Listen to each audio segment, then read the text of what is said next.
Hello friends, नमस्कार। हम continue कर रहे हैं डिस्कशन ऑन स्टार्टअप फाइनेंसिंग। इसमें अब हम expanded definition of startup under startup India action plan इसको देखते हैं।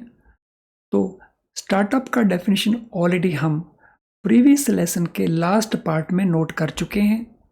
Expanded definition includes entities that are incorporated as private limited companies, registered partnership firms, limited liability partnerships in India, and are up to 10 years old from their incorporation or registration. तो जो expand किया है definition के दायरे को, इसमें कौन सी businesses आते हैं? वो बिजनेसेस जो प्राइवेट लिमिटेड कंपनी के तौर के ऊपर प्रमोट किए गए, या पार्टनरशिप फर्म में उनको रजिस्टर करवाया गया, या वो लिमिटेड लाइबिलिटी पार्टनरशिप्स हैं इंडिया के अंदर और वो 10 साल से ज़्यादा पुरानी नहीं है फ्रॉम देयर इनकॉर्पोरेशन और रजिस्ट्रेशन डेट, तो वो एक्सपेंडेड डेफिनेशन में इंक्लूड हो गए हैं। Criteria for recognition under startup India program. Startup India program के अंदर रिकॉग्निशन के लिए क्राइटेरिया क्या है? To be recognized under Startup India program, a startup needs to meet prescribed definition mentioned under GSR notification 127E, which include criteria mentioned earlier. तो अगर startup India programme में recognise करना है किसी भी स्टार्टअप को, तो उसको उस डेफिनेशन को मीट करना होगा जो डेफिनेशन GSR नोटिफिकेशन 127E में दिया हुआ है। और ये डेफिनेशन अपडेट करके हम लास्ट लेसन के लास्ट पार्ट में कवर कर चुके हैं, तो उसको आप दोबारा से रेफर करना चाहें तो कर सकते हैं। A startup can be considered for such up to 10 years from date of its incorporation under initial definition and up to 10 years under expanded definition. तो यहाँ पे एक चीज एक्स्ट्रा ऐड हो गई है। So startup can be considered as such for up to 10 years from date of its incorporation under initial definition। जो इसकी initial definition थी, जो हमने लास्ट पेज के ऊपर डिस्कस की थी लास्ट सेशन में, और एक्सपेंडेड के अंदर up to 10 years under expanded definition. Significance of having startup policy for a state. So state के अंदर स्टार्टअप की पॉलिसी होना क्यों इंपॉर्टेंट है? A startup policy is important for a state because it provides crucial funding, mentorship, market access support for startups to contribute to state's economy through revenue generation and job creation। सो किसी भी state के अंदर state का startup policy क्यों important है? ये important है क्योंकि स्टेट प्रोवाइड करेगी क्रूशियल फंडिंग। तो अगर पॉलिसी स्टेट में होगी तो क्रूशियल फंडिंग प्रोवाइड होगी, मेंटरशिप दैट इज गाइडेंस वो प्रोवाइड होगी, मार्केट एक्सेस प्रोवाइड होगी, और फिर ये स्टार्टअप कंट्रीब्यूट कर सकेंगे स्टेट की इकोनॉमी में। तो ये स्टार्टअप रेवेन्यू जनरेट करेंगे, जॉब क्रिएट करेंगे, तो फिर ये स्टेट की इकोनॉमी में कंट्रीब्यूशन उनकी बन जाएगी। It also offer incentives to stakeholders like incubators and higher education institution to improve development of startup ecosystem. इसके अलावा जो स्टेट गवर्नमेंट इंसेंटिव दे सकती है इंक्यूबेटर्स को। इंक्यूबेटर्स क्या होते हैं ऑलरेडी हम लास्ट सेशन में डिस्कस कर चुके हैं, या हायर एजुकेशन इंस्टीट्यूशंस को, ताकि वो प्रमोट करें स्टार्टअप एनवायरनमेंट की डेवलपमेंट को। तो नॉट ओनली कि ये स्टार्टअप्स को बेनिफिट दिया जाएगा, but support can also be provided to the incubators and higher education institutions जो स्टार्टअप क्रिएट करने में हेल्प करते हैं। स्टार्टअप क्रिएशन में एक टर्म आता है pitch presentation.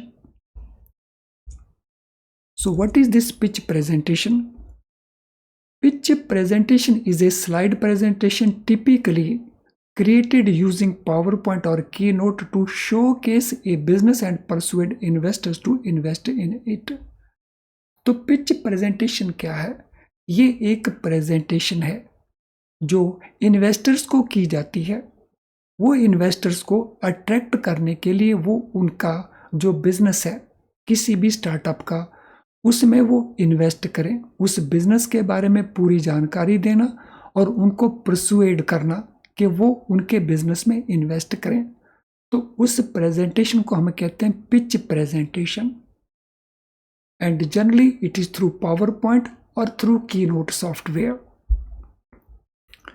Concept of pitch presentation emerged during late 1990s coinciding with the .com boom.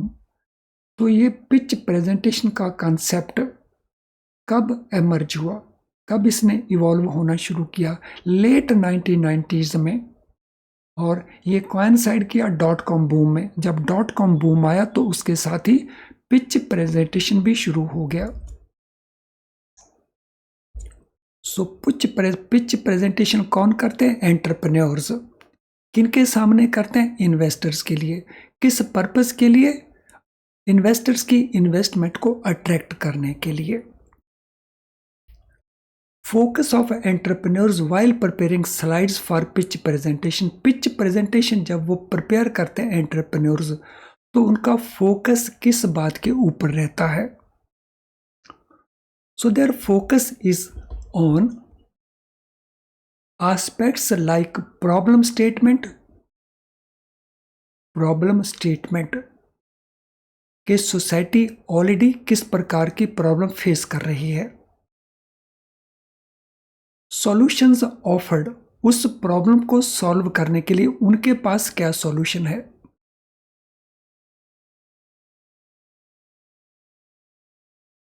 उसका बिजनेस मॉडल क्या रहेगा। So which technology will be used, कौन सी टेक्नोलॉजी को यूज किया जाएगा। उसमें कॉम्पिटिटिव एनवायरनमेंट क्या है। उस नए बिजनेस की टीम कंपोजिशन क्या होगी। बिजनेस को लेकर के उसके एस्टिमेट्स क्या हैं, उसकी प्रेडिक्शंस क्या हैं, बिजनेस को लेकर के, एनवायरनमेंट को लेकर के। सिग्निफिकेंट इवेंट्स कौन कौन सी हैं जो उसके बिजनेस को इंपैक्ट करेंगी।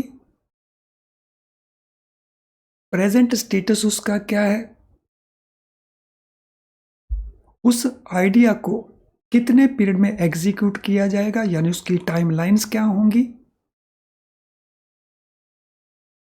तो ये सारे के सारे एरियाज फोकस में रहते हैं when pitch presentation is prepared by the entrepreneurs. Presentation should be concise, addressing potential investors' questions and concerns. तो जो प्रेजेंटेशन है बहुत ज़्यादा डिटेल में नहीं होनी चाहिए, कॉन्साइज होनी चाहिए, समरी में होनी चाहिए।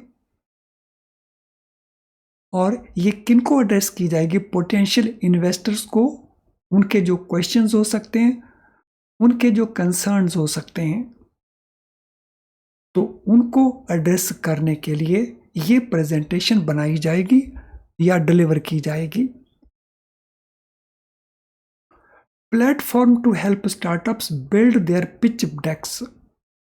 सो अगर एंटरप्रेन्योर्स ने पिच डेक्स बिल्ड करने हैं तो उसके लिए प्लेटफॉर्म क्या अवेलेबल हैं। Startup India offers a platform called pitch deck. तो स्टार्टअप इंडिया जो प्लान है उसमें ये प्लेटफॉर्म अवेलेबल है और इस प्लेटफॉर्म का नाम है pitch deck. And this is exclusively for the startups. और ये फैसिलिटेट करता है building of pitch decks from scratch with minimum design effort. तो ये हेल्प करता है एंटरप्रेन्योर्स को, वहां पे ये ऑफर करता है फैसिलिटीज जहां स्क्रैच से शुरू करके ये पिच प्रेजेंटेशंस प्रिपेयर किए जा सकते हैं।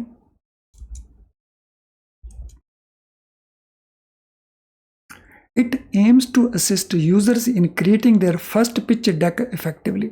इसका एम है कि जो यूजर्स हैं, जो नए एंटरप्रेन्योर्स हैं, वो क्रिएट कर पाएं अपना फर्स्ट पिच डेक, और वो भी इफेक्टिव वे में कर पाएं।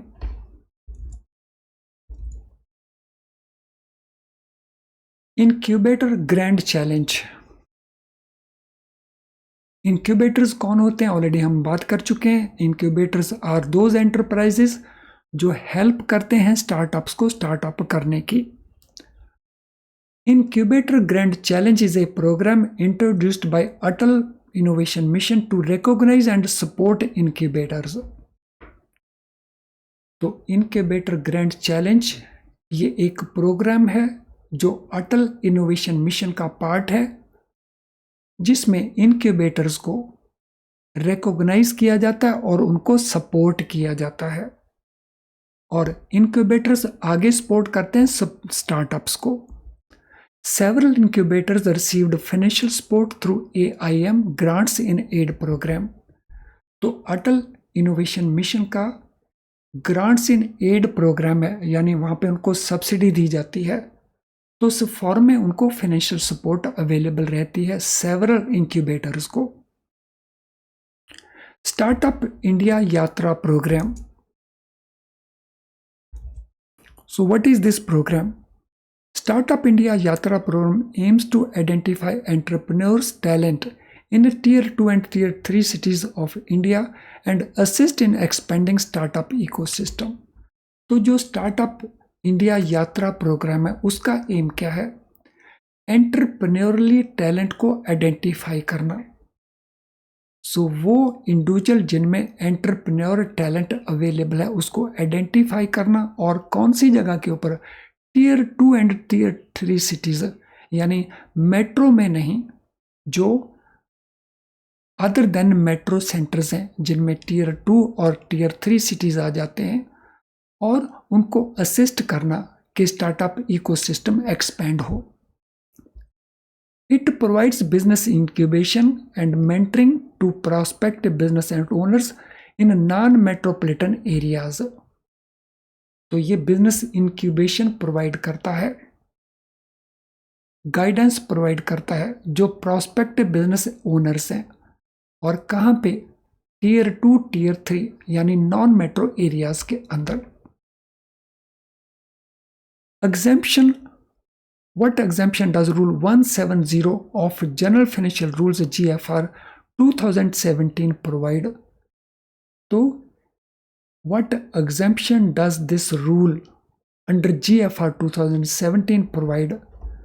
So it exempts requirement of submitting an earnest money deposit or bid security in public procurement bids।